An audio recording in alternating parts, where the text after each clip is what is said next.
Shalom, jemaat yang dikasihi Tuhan. Kiranya kasih karunia dan damai sejahtera dari Allah Bapa dan dari Tuhan Yesus Kristus menyertai saudara-saudara sekalian.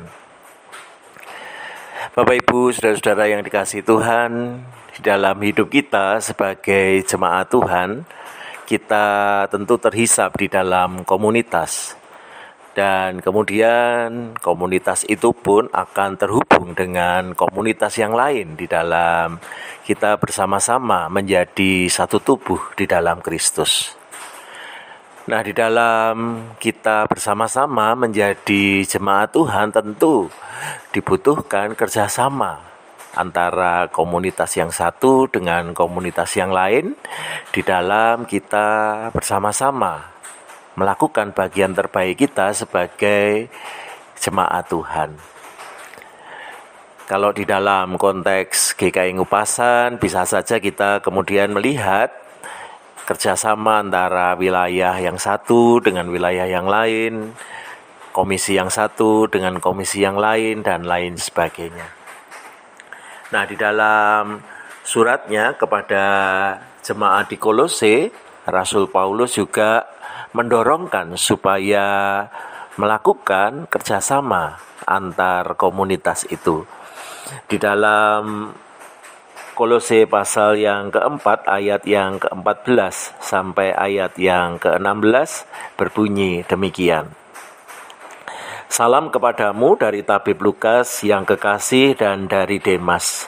Sampaikan salam kami kepada saudara-saudara di Laodikia, juga kepada Nimfa dan jemaat yang ada di rumahnya.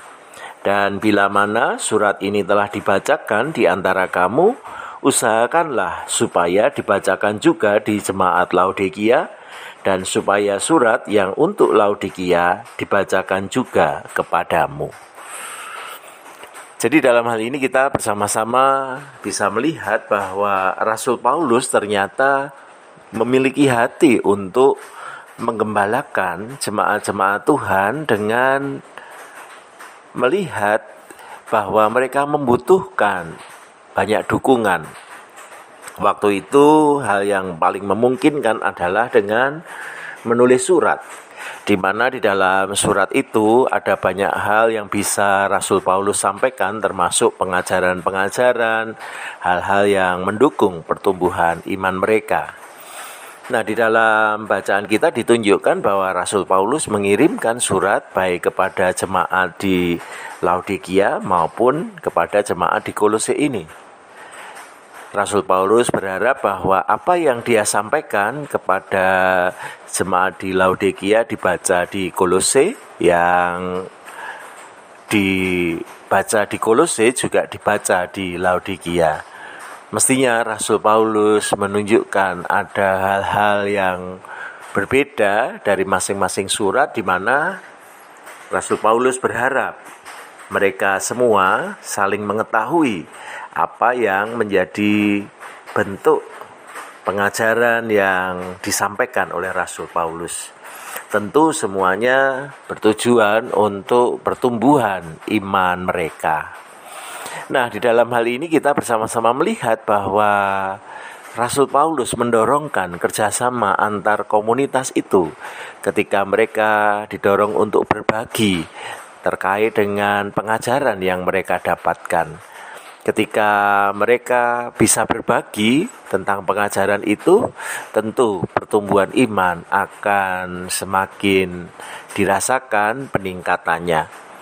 Nah, bukankah hal seperti itu juga kita butuhkan di dalam konteks hidup beriman kita? Kita perlu melihat bahwa komunitas di mana kita ada di dalamnya juga terhubung dengan komunitas yang lain, dan diharapkan ada kerjasama antar komunitas ini sehingga pertumbuhan iman itu bisa bersama-sama dirasakan dan bahkan semakin meningkat. Dan saya berharap di lingkup GKI Ngupasan, Bapak Ibu, saudara-saudara sekalian, dimanapun terhisap di dalam komunitas itu, silahkan mulai melihat kesempatan-kesempatan untuk semakin bertumbuh ketika bekerja sama dengan komunitas yang lain.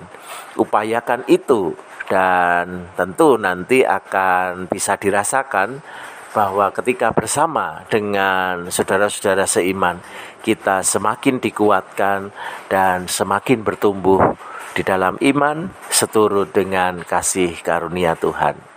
Tuhan menolong dan memberkati kita semua. Amin.